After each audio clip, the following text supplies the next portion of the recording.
2,30. Inilah Syederalun, ratusan masyarakat dari Barat Selatan atau Barsela Aceh mengikuti lomba mancing ikan dalam rangka memperingati HUT Kemerdekaan Republik Indonesia ke-77. Lomba mancing dibuka oleh Asisten 2 Pemkab Aceh Barat Daya atau Abdiya, Khalid SP, yang berlangsung di Dusun Lama Muda, Gampung Lama Tuha, Kecamatan Kuala Batik pada Minggu 28 Agustus 2022. Ketua Panitia Pelaksana Mukhlis melalui Ketua Pertandingan Saiful Azmi mengatakan lomba mancing ini diikuti sebanyak 105 orang peserta yang datang dari Aceh Barat, Aceh Selatan, Subul Salam, dan Abdiya tentunya.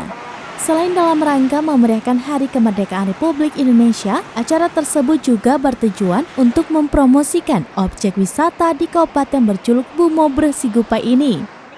Pemenang lomba mancing dinilai dari berat ikan, artinya yang mendapatkan ikan besar dan paling berat yang akan keluar sebagai juara. Bapak kita dari Kompi 2,30. Inilah 2 on. Adapun total hadiah yang diperebutkan yakni 5 juta rupiah dengan rincian untuk juara 1 2.500.000 rupiah, juara 2 1.500.000 rupiah, dan juara 3 1 juta rupiah. Sementara juara favorit mendapatkan hadiah berupa alat pancing, baju, katrol, dan lain sebagainya. Pantauan di lokasi, ratusan warga antusias ikut menyaksikan lomba mancing tersebut. Bahkan dari peserta lomba juga membawa keluarganya sambil menikmati wisata alam di pesisir Pantai Lama Tuha itu. Dari Blang Pidi, Taufik Zas, Serambi On TV.